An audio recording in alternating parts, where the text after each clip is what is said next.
look like Janice from the Muppet Show.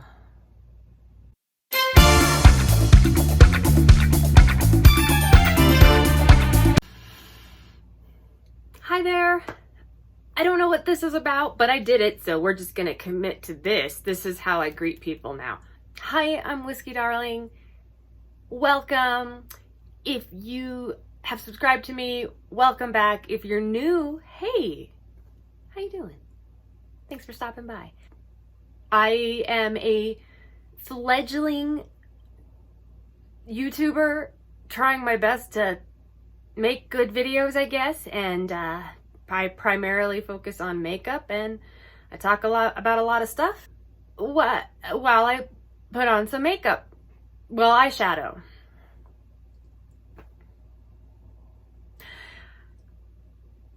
Please stay. Thank you. I know that was a bumpy takeoff, but I might be able to stick the landing. So let's just get right into it. First of all, the good is that I just received this Ace Beaute Floral Vintage palette. This is the latest palette from Ace Beaute. I actually ordered this palette through BoxyCharm. If you're unaware, BoxyCharm is a monthly makeup and skincare subscription box. So you get a box every month. This was not in the box. You can actually purchase things separately through what they call either add-ons or pop-up. And so I got this in pop-up for $9, and usually it retails for like $45. So that's great. And Ace Beaute is one of my favorite eyeshadow palettes, one of my favorite brands. They are independent and they are Black owned, and I always try to support independent, and I definitely try to support Black owned whenever I can. And I think the pigments and the quality are fantastic, and the packaging is so beautiful. All right, so that's what I'm going to be putting on my eyes. Full disclosure, I have makeup on already. I'm actually filming this at like 7:30 at night because I had sort of I had a day, okay? Don't worry about it.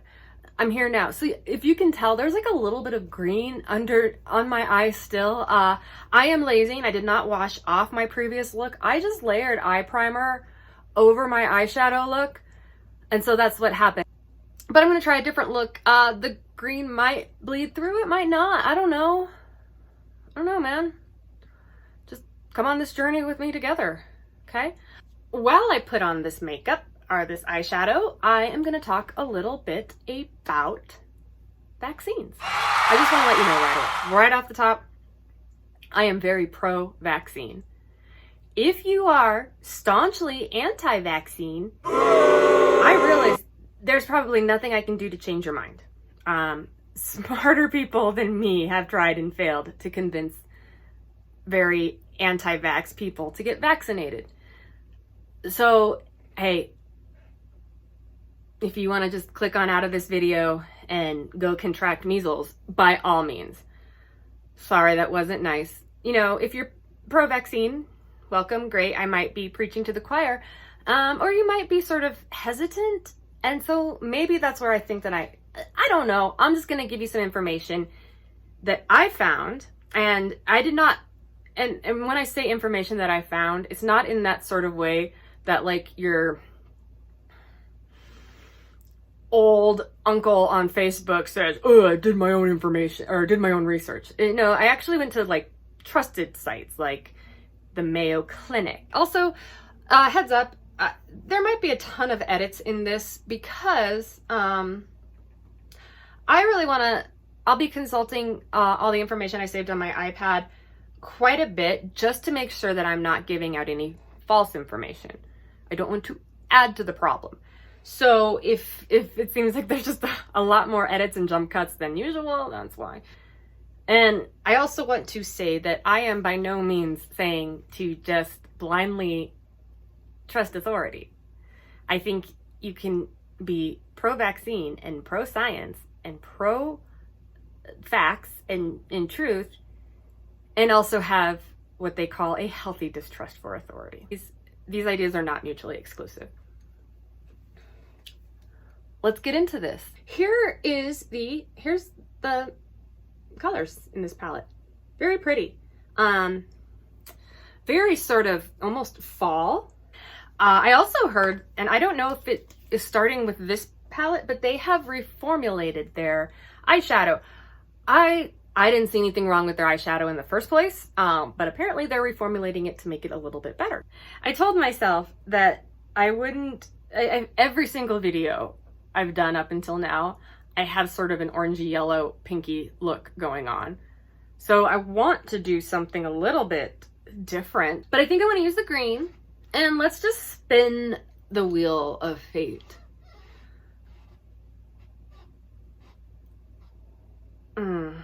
There's this really dark purple. That is something I would not typically wear. I don't love dark colors on my eyes, especially sort of in the summer, but I'm not going anywhere after this. So I might as well just fuck around and find out. I'm gonna do this purple down here called Aster and use this Dahlia shade. I think I'm gonna start off with the fluffy brush with this Aster. Let's start talking about vaccines with where they started. And it's sort of a surprising history that I didn't know. Oh, that's actually not anywhere near as dark as I thought it would be. Huh. Basically, the smallpox vaccine, its roots can be traced to an enslaved person in Boston in the 1600s. There was an enslaved person named, I want to get this right, Onesimus, and it's spelled Onesimus. And Onesimus was not his birth name. Unfortunately, very few enslaved people had their birth names because white people are the worst. So this enslaved person, Onesimus, he was, I hate it, I don't know how, he was owned by this minister and I guess doctor, yeah, I think he was a doctor, named Cotton Mather. If that name sounds familiar to you, he actually was pretty a big part of the Salem witch trials. While he wasn't calling people a witch, he was enslaving people from Africa. So that's not good. Anyway, this enslaved person named Onesimus. Oh, also Cotton Mather named Onesimus that because it was in the Bible and it means useful.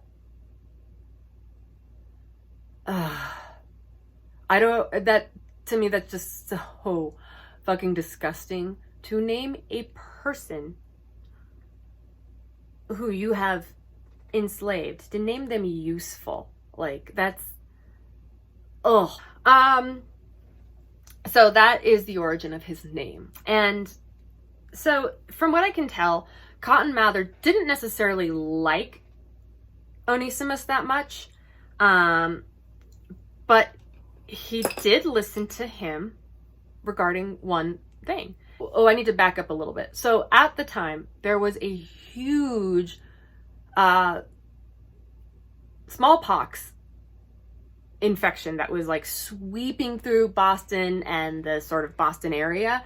And this was due to the fact that these asshole colonizers brought in a boat full of enslaved men and women and children who were infected with smallpox. And so they had passed it around the boat, and by the time they got to Massachusetts, it had already run rampant, and the disease spread like wildfire. It's almost like you shouldn't have abducted and enslaved people.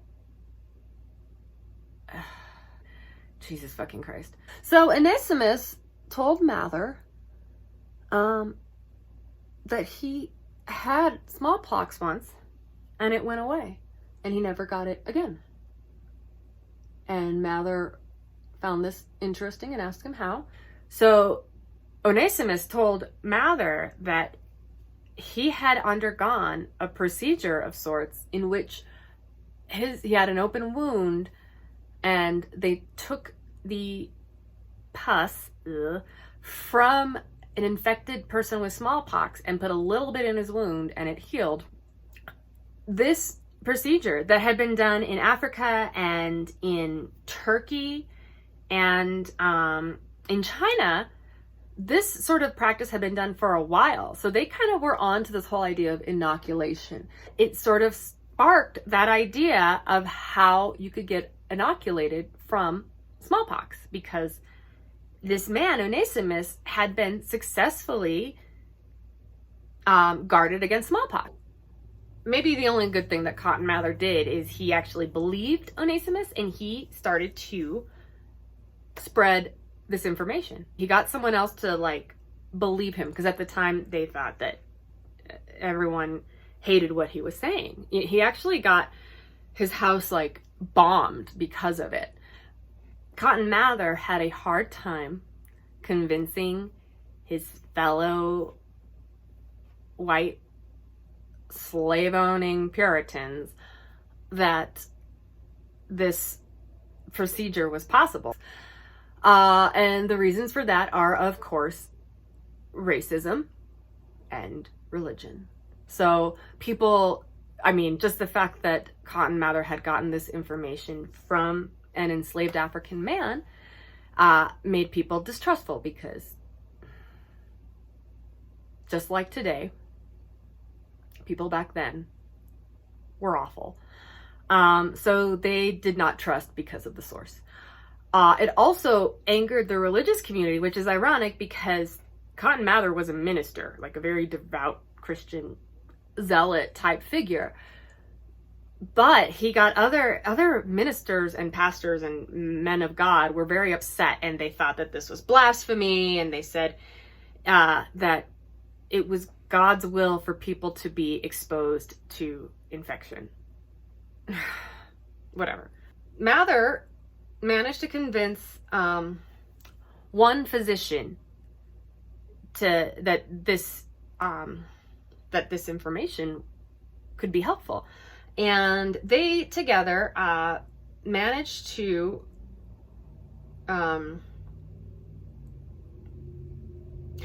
inoculate through this method 242 people. And of those 242 people, only 6 died. Out of the 242 people inoculated, only 6 people died of smallpox. This is compared to the 1 in 7 deaths that smallpox usually took. What they managed to do actually led the way to the smallpox vaccine. So because of Onesimus's information,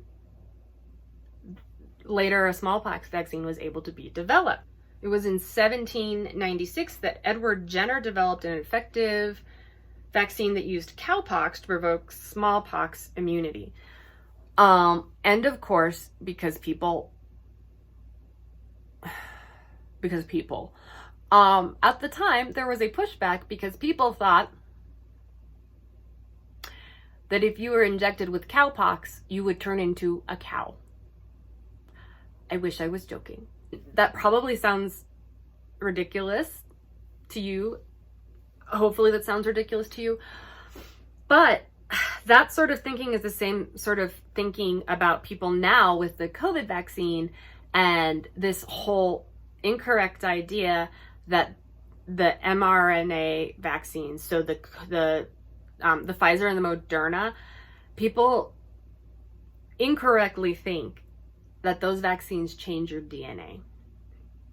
Just like you cannot become a cow from getting the vaccine, the smallpox vaccine, the Pfizer and Moderna vaccines cannot alter your DNA.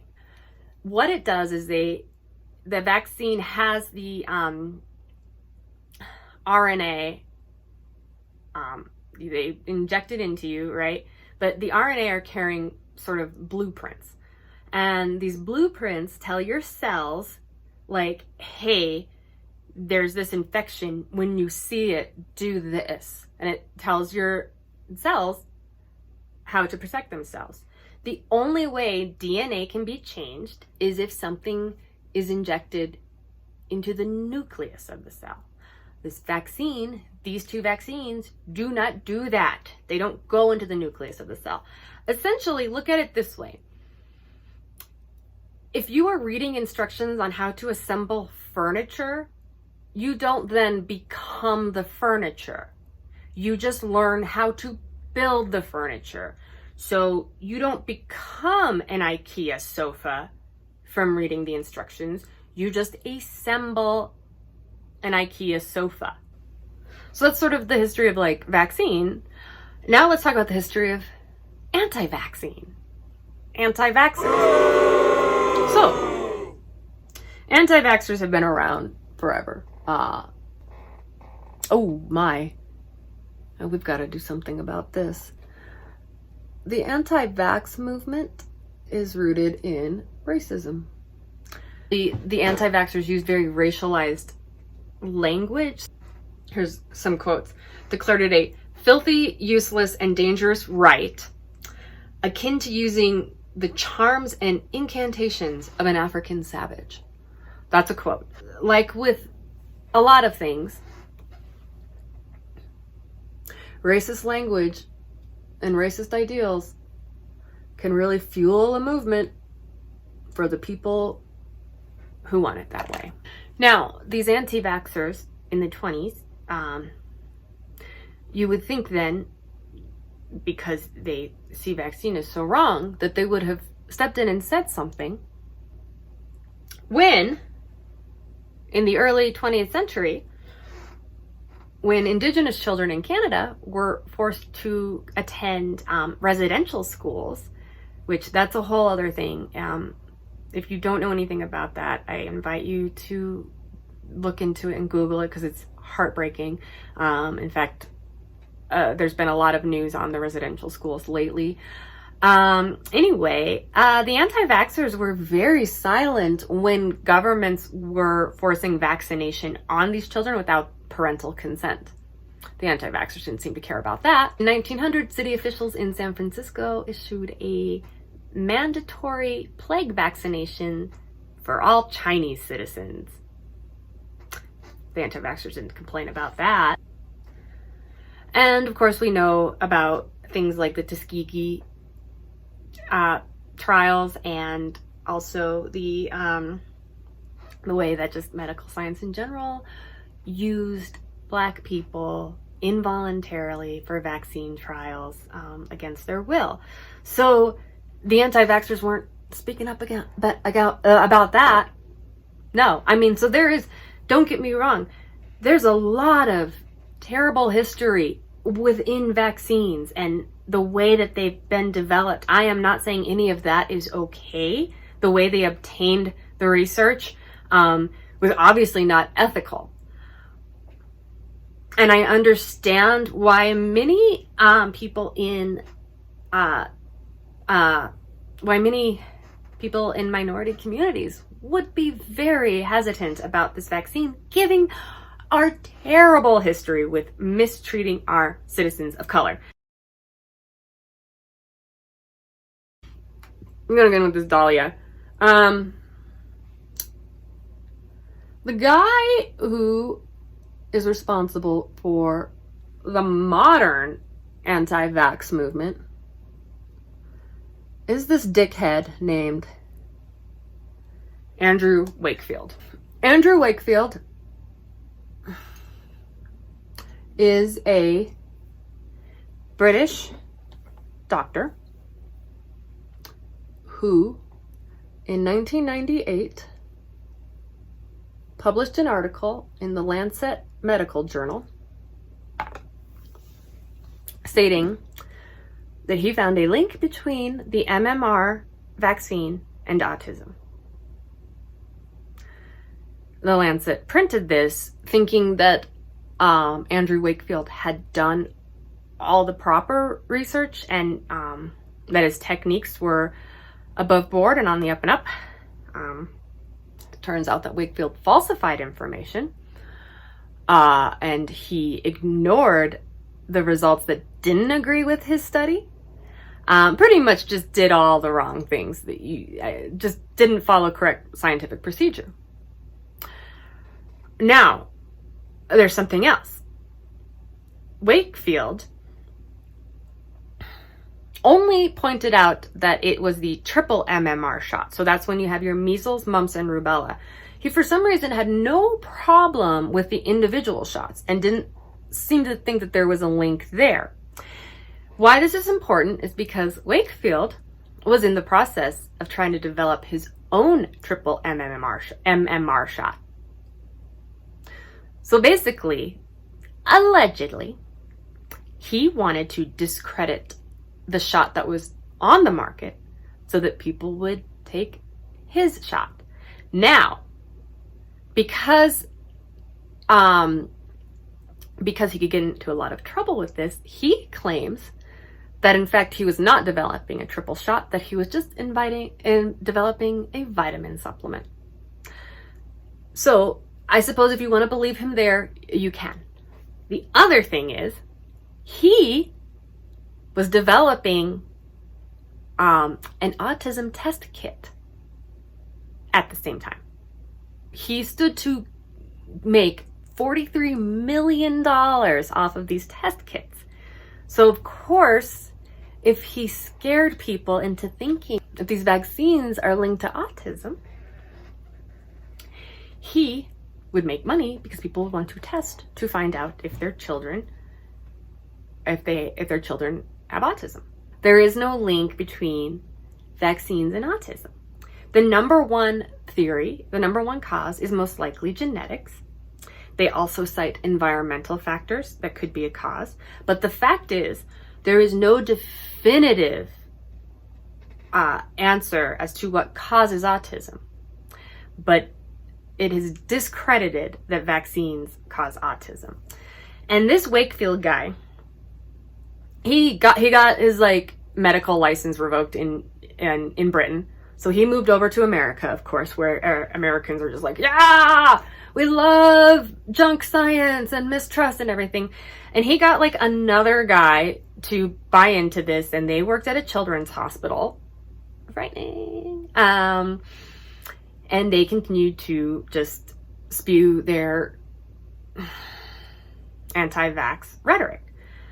And then I think that part of the reason why this particular anti-vax movement took such a stronghold is because around 1998 and into the early 2000s, that's when the internet was really kicking off and really becoming more of a prominent feature in everyone's lives. So of course this information was very easy to spread.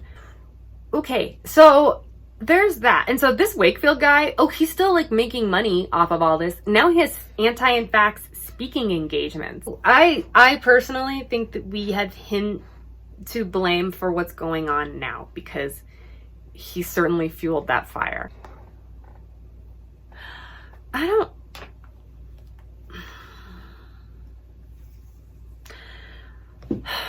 Oddly, I feel like this eye looks a bit like an infection.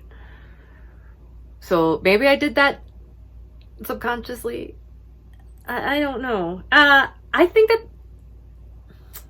that... All right, well, we've already doubled down on this, so let's see what else we can do to maybe fuck up this eye look a little bit. So that's a little bit of the history of vaccines and the anti-vax movement. It's obviously not everything. It's what I could fit into this video. I'm going in with this cherry blossom shimmer color just because, why not, right? Let's try it.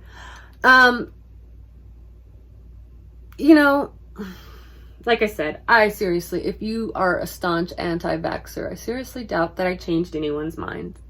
But I will say this. Beware of anecdotal evidence. First of all, that's a disclaimer. Beware of anecdotal evidence. However, here's a little bit of anecdotal evidence of my own. Well, this isn't anecdotal. This is fact. Fox News now requires vaccine passports for their employees. So their employees must disclose their vaccination status. And from what I understand, they want all of their employees to get vaccinated. If you are a Fox News viewer, which I am not, but unfortunately I had to like look up Fox News on my phone, and now I probably have to burn my phone. But I was going through their website, and a lot of their anchors, most of them in fact, are now pushing for you to get the vaccine. They are now pro-vax. And I have a couple theories of why this is happening. Mainly it's usually follow the money, but it's because I'd say they knew all along that the vaccine was safe and works and is effective, but that's not the crack their viewers are looking for. Like, their viewers want, they want that sweet, sweet conspiracy candy. So they knew that being pro-vax would not help with ratings. I think they also realized that they could be open to litigation if they continue to tell people not to get vaccinated. So I think right then, the legal aspect, if it's going to cost them money, they change their tune. And thirdly, I hate to say this, but I think their viewers were dying. Their demographic is a demographic that really needs to be vaccinated. They're the ones who are going to end up in the hospital. So I think, again, this is all conjecture, but I wouldn't be surprised if they realized, oh, fuck, we're going to lose viewers to death if we keep perpetuating this anti-vax nonsense. Let's look at some of the Republican political figures who are now coming out in support of the vaccine. Do you think that has anything to do with who might be still alive to vote for them if they don't press for their constituents to get vaccinated? Again, speculation. But, it's people like Mitch McConnell. I think you should get vaccinated so you can continue to vote for me. He's pro-vaccine now. He's urging his constituents to get vaccinated. And dear leader of the far-right movement himself, Donald Trump is urging his followers to get vaccinated. In fact, he recently spoke at a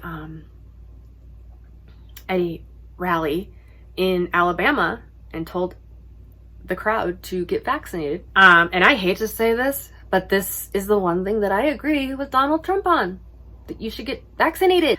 So it's interesting to see these people who were previously at best vaccine hesitant, and now they're singing a different tune when they're realizing the lives of their voters are at stake. If you were skeptical because the vaccine came out so quickly, it really didn't when you think about it. There had been years and years of research into a SARS vaccine ever since the first SARS outbreak in, what was it, like the early 2000s? So they had been working on some type of vaccine. Now, the reason that it came out so quickly is not because they skipped steps or falsified information or did anything like that. It is because for the first time in history, these companies worked together.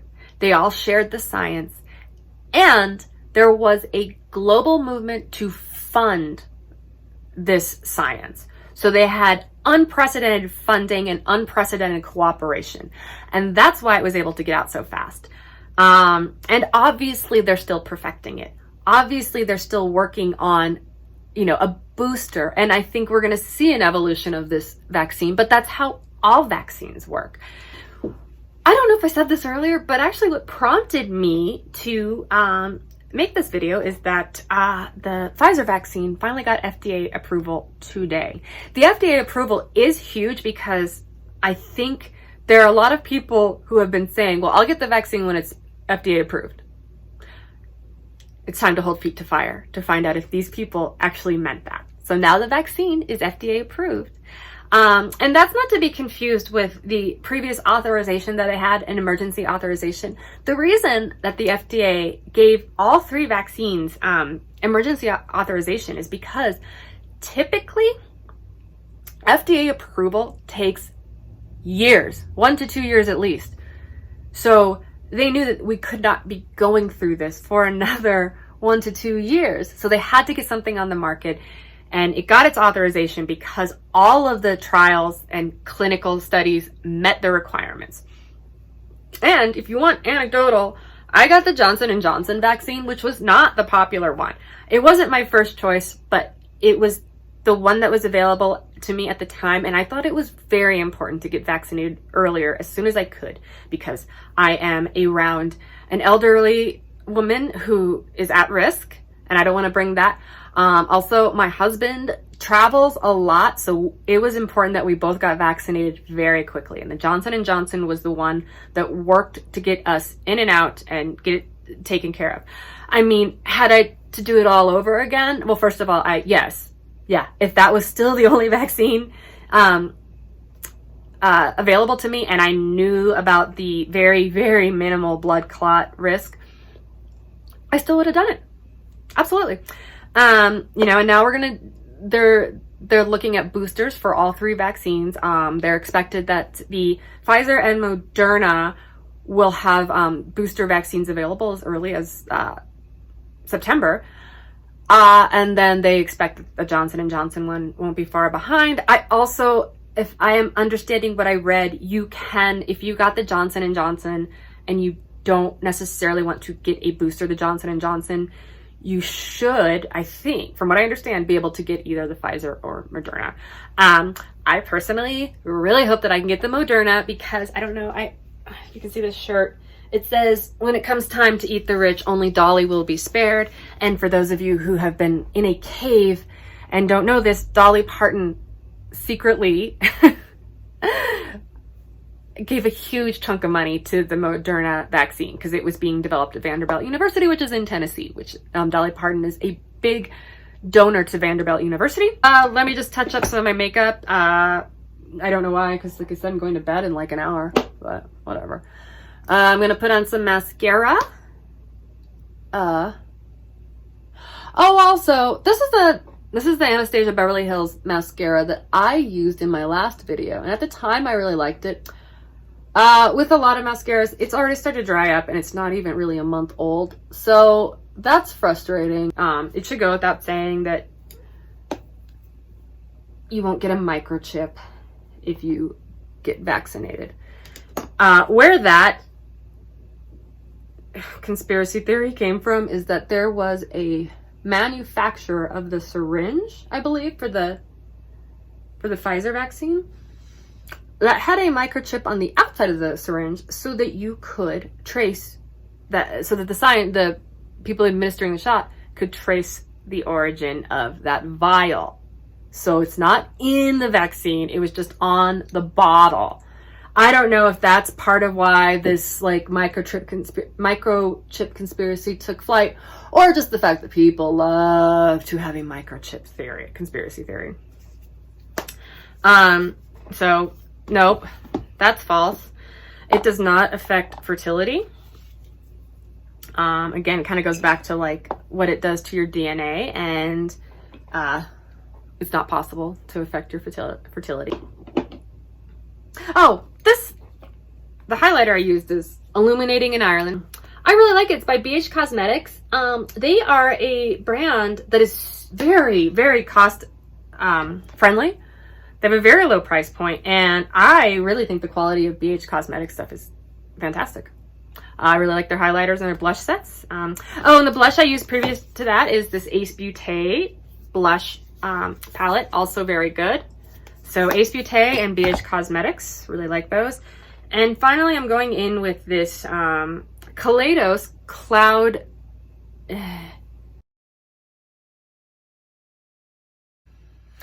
Finally, I'm going in with this Kaleidos Cloud Lab Lip Clay lip stuff in the color Adobe.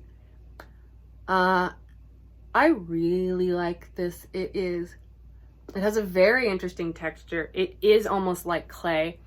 It feels very soft on the lips. It has a good color payoff all around. Highly recommend. Kaleidos is another great makeup brand that I love. It's an indie brand out of Shanghai. So that's it. Look, the science is there. Even if the history of the science is bad and uncomfortable, the science is still there. Vaccines work. They work and they save lives. Also, one more thing. This is straight up scientific fact by my own research that I have done. Vaccinated people are 100% hotter than unvaccinated people. I mean, okay, not scientific, totally anecdotal, but. And makeup looks better on vaccinated people. Okay, that's all junk science, and I'm just being sassy, but anyway, thanks for watching. I'm gonna link hopefully all the articles that I use because I can't remember them off the top of my head, so that you don't think that I'm just making shit up. So you can go check those out. Anyway, go get vaxxed. I just realized that I didn't really give you, I just went on and on about vaccines and I didn't even give you my review of this palette. I think it's really good. I think that the colors are something, a lot of them are not ones that I would typically use. But I honestly do kind of like this look now that I'm seeing it. And I think that I will branch out more into darker colors. I think this is a great fall palette. I think the quality is there. I mean, either if this is the reformulated one or not, I don't know, but I think everything went on very well. And I definitely need to play around more with this, but I mean, I really don't think you can go wrong with Ace Beaute. So that's my review. I hope that's helpful. I hope my vaccine information was at least helpful. All right, everyone take care. All right, everyone stay safe out there. And get your vaccine!